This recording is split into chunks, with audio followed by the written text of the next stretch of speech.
पहला पाठ नबी इसायास का ग्रंथ अध्याय 50 पद संख्या 4 से 9।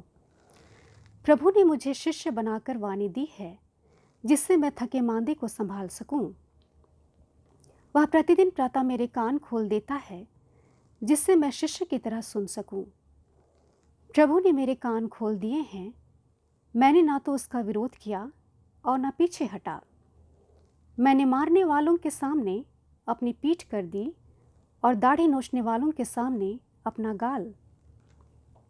मैंने अपमान करने और थूकने वालों से अपना मुख नहीं छिपाया। प्रभु मेरी सहायता करता है, इसलिए मैं अपमान से विचलित नहीं हुआ। मैंने अपना मुख पत्थर की तरह कड़ा कर लिया। मैं जानता हूँ कि अंत में मुझे निराश नहीं होना पड़ेगा। मेरा रक्षक निकट है, तो मेरा विरोधी कौन? हम एक दूसरे का सामना करें। मुझ पर अभियोग लगाने वाला कौन? वह आगे बढ़ने का साहस करे। प्रभु ईश्वर मेरी सहायता करता है, तो कौन मुझे दोषी ठहराने का साहस करेगा? प्रभु की वाणी। ईश्वर को धन्यवाद। भजन अनुवाक्य। हे प्रभु, तू दयालु है, तू मेरी सुनने की कृपा कर। हे प्रभु, तू दयालु है, तू मेरी सुनने की कृपा कर। तेरी ही कारण लोग मुझे ताना मारते और मेरा उपहास करते हैं।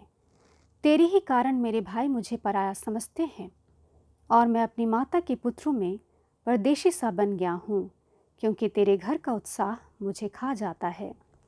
तेरी निंदा करने वाले मेरी निंदा करते हैं। अनुवाक्य। हे प्रभु, तू दयालु है, तू मेरी सुनने की कृपा कर। हे प्रभु, तू दयालु है, तू मेरी सुनने की कृपा कर। मेरा हृदय अपमान से कुचल दिया गया है, मैं निराश हो गया हूँ। मैं व्यर्थ ही हमदर्दी की आशा करता रहा। मैं दिलासा चाहता था, किंतु वह मिला नहीं। उन्होंने मुझे भोजन के बदले विष खिलाया और प्यास बुझाने के लिए मुझे सिरका पिला दिया। अनुवाक्य। हे प्रभु, तू दयालु है, तू मेरी सुनने की कृपा कर। हे प्रभु, तू दयालु है, तू मेरी सुनने की कृपा कर। मैं गाते हुए ईश्वर की स्तुति करूँगा, मैं धन्यवाद देते हुए उसका गुणगान करूँगा। दीनहीन यह देखकर आनंदित हो उठेंगे। प्रभु भक्तों में नवजीवन का संचार होगा, क्योंकि प्रभु दरिद्रों की पुकार सुनता है, वह अपनी पराधीन प्रजा का तिरस्कार नहीं करता। अनुवाक्य। हे प्रभु, तू दयालु है, तू मेरी सुनने की कृपा कर। हे प्रभु, तू दयालु है, तू मेरी सुनने की कृपा कर। संत मत्ती के अनुसार पवित्र सुसमाचार अध्याय 26 पद संख्याएं 14 से 25 तक। मानव पुत्र तो चला जाता है जैसा कि उसके विषय में लिखा है, परंतु धिक्कार उस मनुष्य को जो उसे पकड़वाता है।